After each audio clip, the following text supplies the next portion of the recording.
സുഹൃത്തുക്കളെ, സഹോദരങ്ങളെ, എല്ലാവർക്കും ന്യൂസ് കേരള TVMലേക്ക് സ്വാഗതം. അപ്പോൾ UDFിലേക്ക് ചേക്കേറാനായി ജോസ് കെ മാണിയും ശ്രേയസ് കുമാറും തീരുമാനിച്ച മട്ടാണ്. അതായത് ഇടതുപക്ഷ ജനാധിപത്യ മുന്നണിക്ക് യാതൊരു കാരണവശാലും അടുത്ത പ്രാവശ്യം അധികാരം കിട്ടില്ല എന്ന് ഏറെക്കുറെ കേരളത്തിലുള്ള എല്ലാ ജനങ്ങൾക്കും മനസ്സിലായതാണ്. അണയാൻ പോകുന്ന ദീപം ആളിക്കത്തും എന്ന് പറയുന്നത് പോലെ പിണറായി പല വേലകളും കാണിക്കുന്നുണ്ട് എങ്ങനെയെങ്കിലും പിടിച്ചു നിൽക്കാൻ വേണ്ടി. പക്ഷേ രാഹുൽ അമ്മാങ്കൂട്ടത്തിനെ അറസ്റ്റ് ചെയ്തും നമ്മുടെ ശബരിമല തന്ത്രിയെ അറസ്റ്റ് ചെയ്തും ഒക്കെ പല കോപ്രായങ്ങളും കാട്ടുന്നുണ്ട്. പക്ഷെ അതൊന്നും പഴയതുപോലെ വിജയിക്കുന്നില്ല എന്നുള്ള കാര്യത്തിലാണ് പിണറായി പെട്ടുപോയിരിക്കുന്നത്. അതിനിടയിലാണ് 2 പ്രാവശ്യം ഇടതുപക്ഷ ജനാധിപത്യ മുന്നണിയുടെ യോഗത്തിൽ തുടർച്ചയായിട്ട് ജോസ് കെ മാണി പങ്കെടുത്തിട്ടില്ല. ജോസ് കെ മാണി സംഭവ സ്ഥലത്ത് ഇല്ല എന്നാണ് പറയുന്നത്. എന്തായാലും ശരി, ജോസ് കെ മാണിയും ശ്രേയസ് കുമാറും മിക്കവാറും സീറ്റിൻ്റെ കാര്യത്തിൽ മാത്രമേ ഇനി തർക്കമുള്ളൂ. ആ സീറ്റും കൂടെ കിട്ടിക്കഴിഞ്ഞാൽ അവർ മാനസികമായി എല്ലാവരും തയ്യാറെടുത്തിരിക്കുകയാണ് UDFിൽ പോകാൻ വേണ്ടി. ഇടതുപക്ഷ മുന്നണിയിൽ നിന്നിട്ട് ഇനി യാതൊരു കാരണമില്ല എന്ന് മനസ്സിലായി കഴിഞ്ഞു. അധികാരമില്ലെങ്കിൽ ചില ആളുകൾക്കൊന്നും പിടിച്ചു നിൽക്കാൻ കഴിയില്ല. അതിപ്പോൾ പിണറായി വിജയനായിരുന്നാലും ശരി, ജോസ് കെ മാണി ആയിരുന്നാലും ശരി. ഇതിനിടയിൽ മറുനാടൻ മലയാളി BJPക്ക് വേണ്ടി ജോസ് കെ മാണിയെ ശുപാർശ ചെയ്യുന്നുണ്ട്. അപ്പോൾ BJP പാളയത്തിലേക്ക് ആളിനെ കൂട്ടിക്കൊടുപ്പാണ് ഈ കൂട്ടിക്കൊടുപ്പുകാരനായ ഷായൻസ്കറിയാക്ക്. അദ്ദേഹത്തിൻ്റെ റോൾ ഇപ്പോൾ അതാണ്. അതായത് ഒരു ചാനൽ നടത്തുമ്പോൾ ആ ചാനൽ നടത്തിയ പോലെ കൂട്ടിക്കൊടുപ്പിൻ്റെ ആവശ്യമുണ്ടാകും. BJP പോയാലേ ഇനി രക്ഷപ്പെടുള്ളൂ, കേന്ദ്രത്തിൽ മന്ത്രിയാവാം, പിന്നെ ഭാവിയിൽ അതുകൊണ്ട് ഗുണമുണ്ടാവും എന്നൊക്കെ പറഞ്ഞ് ജോസ് കെ മാണിയ വലവീശി പിടിക്കുകയാണ്. വലവീശി പിടിച്ച് എങ്ങനെയെങ്കിലും BJP പാളയത്തിലേക്ക് എത്തിച്ചു കൊടുക്കണം. അപ്പോൾ അതാണ് ഇപ്പോൾ ഷായൻസ്കറിയാണ് ജോലി. അപ്പോൾ അതിനെന്തെങ്കിലും പ്രതിഫലം ആരെങ്കിലും വാഗ്ദാനം ചെയ്ത് കാണും. എന്താണെന്ന് നമുക്ക് പറയാൻ കഴിയില്ല. പണ്ട് ഇതേപോലെയായിരുന്നു. നമ്മുടെ ചെറിയാമ്പലിപ്പ് നല്ല 1ാം ക്ലാസ് കോൺഗ്രസ്സുകാരനായിരുന്നു എത്രയോ വർഷം. പക്ഷേ സ്ഥാനമാനങ്ങൾ ഒന്നും കിട്ടിയിട്ടില്ല. സ്ഥാനമാനങ്ങൾ കിട്ടിയിട്ടുണ്ട്, പക്ഷേ MLA MP ഒന്നും ആയിട്ടില്ല. അപ്പോൾ പാർട്ടിക്കകത്ത് നിലയും വിലയും ഉണ്ടായിരുന്ന വ്യക്തി തന്നെയായിരുന്നു. പക്ഷെ അവസാനം CPMലേക്ക് പോയി, ഒരു സീറ്റും കൊടുത്തു. പക്ഷെ അവിടെ നിന്ന് പരിപൂർണമായി പരാജയപ്പെട്ട് അദ്ദേഹം അങ്ങനെ കാത്തിരിക്കുകയായിരുന്നു. അവസാനം കോൺഗ്രസിലേക്ക് തിരിച്ചു വരുന്നുവെന്ന് പ്രഖ്യാപിച്ചപ്പോഴത്തേക്കും ഈ ഷായൻസ്കറിയ പറഞ്ഞ കോൺഗ്രസിലേക്ക് തിരിച്ചു പോകുന്ന ആത്മഹത്യക്ക് തുല്യമാണ്, ആത്മഹത്യ ചെയ്യുന്നതിന് തുല്യമാണ് കോൺഗ്രസ് പാർട്ടിയിലേക്ക് തിരിച്ചു പോകുന്നത്.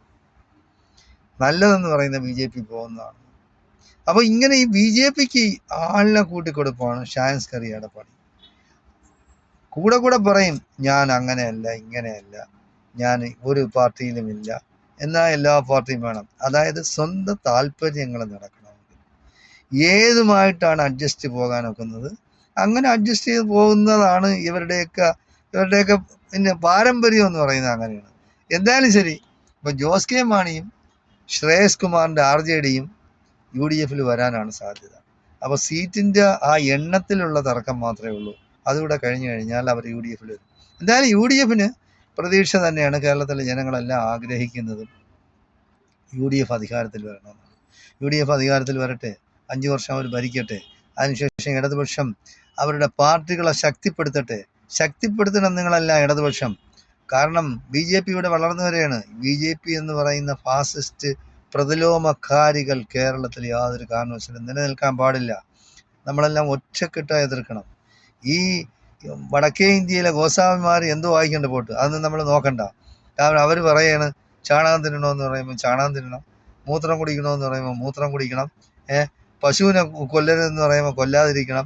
പശുവിൻ്റെ പാല് കറന്ന് അവർ കൊണ്ടുവന്ന് മലിനജലത്തിലും ഗംഗാ നദിയിലും ഒഴിച്ച് കളയാണ്. മനുഷ്യനിവിടെ കുടിക്കാൻ പാലില്ല. പിന്നെ 2000 കോടി രൂപയുടെ പ്രതിമകൾ ഉണ്ടാക്കണം.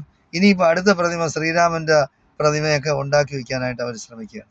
അപ്പോൾ അതുകൊണ്ട് സീതയുടെ പിന്നെ പ്രതിമ ഇവിടെ ബീഹാറിലുണ്ടാക്കി 2500 കോടി രൂപയ്ക്ക് ഉണ്ടാക്കി വെച്ചാൽ ഇവിടുത്തെ പ്രശ്നങ്ങളൊക്കെ തീരുന്നു.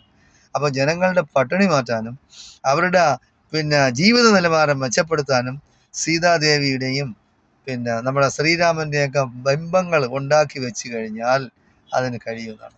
അപ്പോൾ ഈ പൊട്ടന്മാരാണ് ഇന്ത്യ മഹാരാജ്യം ഭരിക്കുന്നത്.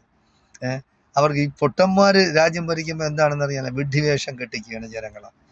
2000 വർഷങ്ങൾക്ക് മുമ്പ് 3000 വർഷങ്ങൾക്ക് മുമ്പ് ഇന്ത്യയിൽ പ്ലെയിൻ ഉണ്ടാക്കിയിട്ടുണ്ടെന്നും എയർപോർട്ടില്ലാതെ അത് ഇറങ്ങിയിട്ടുണ്ടെന്നും അതിൻ്റെ എൻജിൻ ആരാണ് ഡിസൈൻ ചെയ്തത് നിർമ്മിച്ചതെന്നും ഒന്നും BJPക്കാർക്ക് അറിഞ്ഞുകൂടാ. പക്ഷേ ഏതെങ്കിലും ക്ഷേത്രത്തിൻ്റെ അടിയിൽ കുഴിച്ചാൽ ചിലപ്പോൾ കിട്ടാൻ സാധ്യതയുണ്ട്. ഈ പ്ലെയിനിൻ്റെ എൻജിനൊക്കെ കിട്ടാൻ സാധ്യതയുണ്ട്. അങ്ങനെ പൊട്ടന്മാരാക്കി ഈ രാജ്യത്തെ ജനങ്ങളെ വിഡ്ഢികളാക്കി എത്രത്തോളം പഠിക്കാനും എല്ലാവരെയും കുറേ കാലത്തേക്കും കുറേ പേരെ എല്ലാ കാലത്തേക്കും പറ്റിക്കാമെങ്കിലും എല്ലാവരെയും എല്ലാ കാലത്തേക്കും പറ്റിക്കാൻ കഴിയില്ല എന്നുള്ള ഈ BJP മൂഢന്മാർക്ക് ഇതുവരെ മനസ്സിലായിട്ടില്ല. അതൊക്കെ വടക്കേ ഇന്ത്യയിൽ നടക്കും. കേരളത്തിലെ ജനങ്ങളെടുത്ത് ഇത് വിലപ്പോവില്ല. അത് മനസ്സിലാക്കി പ്രവർത്തിക്കണം. എന്തായാലും ശരി, UDFൻ്റെ ഒരു പ്രവേശനത്തിന് വേണ്ടി ഇന്ന് മാണിയും ജോസ് കെ മാണിയും ശ്രേയസ് കുമാറിൻ്റെ RJDയും മുന്നിട്ടിറങ്ങിയിരിക്കുകയാണ്. എന്തായാലും നടക്കും. കഴിയുന്നത്ര ഇടതുപക്ഷ ജനാധിപത്യ മുന്നണിയിൽ നിന്നുള്ള പാർട്ടികൾ കൂടോടുകൂടി കൊഴിഞ്ഞു പോവുകയാണ്. കാര്യം മാർക്സിസ്റ്റ് പാർട്ടിയിൽ നിന്ന് തന്നെ ഇപ്പോൾ എത്ര പേരാണ് BJPയിൽ പോയത്? അവർ പറയുന്നത് കോൺഗ്രസ്സുകാരാണ് BJP പോകുന്നതെന്ന് പറയും. പഴുത്ത ഇല വീഴുമ്പോഴത്തേക്ക് പച്ച ഇല ചിരിക്കുമെന്ന് നമ്മൾ പറഞ്ഞു കേട്ടിട്ടുണ്ട്. അതുപോലെയാണ് ഇവർ പറഞ്ഞത്. കോൺഗ്രസിൽ നിന്ന് പോകും, സ്ഥാനമോഹികൾ പോകും. ഇവരൊക്കെ എന്ന് പറഞ്ഞാൽ കേഡർ പാർട്ടികളല്ലേ. അതിൽ നിന്ന് BJPയിലത്തേക്ക് പോകുക എന്ന് പറഞ്ഞാൽ കമ്മ്യൂണിസ്റ്റുകാർ പോകുന്നവർ, പഴയ MLA, ഇടത് സൈദ്ധാന്തികർ, ഇടതുപക്ഷത്തിന് വേണ്ടി ഘോരഘോരം ചാനലുകളിൽ ചെന്നിരുന്ന് വെല്ലുവിളിക്കുന്നവരും പ്രസംഗിക്കുന്നവരും അവരൊക്കെ പോകുമ്പോൾ അവർ ഇടതുപക്ഷത്തിൽ അവർക്ക് മെമ്പർഷിപ്പ് ഒന്നുമില്ല, അല്ലെങ്കിൽ CPMൻ്റെ മെമ്പർഷിപ്പ് ഒന്നും അവർക്കില്ല എന്നൊക്കെ വെറുതെ വെഡ്ഢിത്തരം പറയാണ്. ആരെ പറ്റിക്കാനാണ് നിങ്ങളിത് പറയുന്നത്? എന്തായാലും ശരി, BJPക്ക് വളർച്ച ഉണ്ടാകുന്നു എന്ന് പറഞ്ഞാൽ അതിൻ്റെ അർത്ഥം CPM കേരളത്തിൽ തകരുന്നു എന്നാണ്. അത് നമ്മൾ മനസ്സിലാക്കി പ്രവർത്തിക്കണമെന്നും ഈ മൂഢസ്വർഗത്തിലിരിക്കുന്ന CPMൻ്റെ നേതാക്കന്മാർ അത് മനസ്സിലാക്കി പ്രവർത്തിക്കണമെന്നുമാണ് എനിക്ക് പറയാനുള്ളത്. നിങ്ങൾ വിഡ്ഢികളുടെ സ്വർഗത്തിലിരിക്കരുത്. നിങ്ങൾ കാര്യം മനസ്സിലാക്കണം. യാഥാർത്ഥ്യം എന്താണെന്ന് മനസ്സിലാക്കി പ്രവർത്തിക്കണം. ഇല്ലേ എന്ന് പറഞ്ഞ് പശ്ചിമ ബംഗാളിലും ഇപ്പം CPMനെ മഷിയിട്ട് നോക്കിയാൽ കിട്ടില്ല. എന്തെങ്കിലും ഒരു MLA ഒരു MP ആവണോ കോൺഗ്രസിൻ്റെ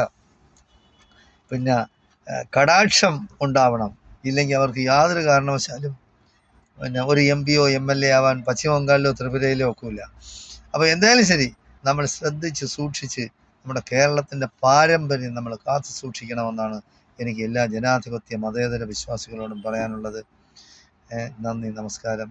ജയ് ഹിന്ദ്, ജയ് ഭാരത്.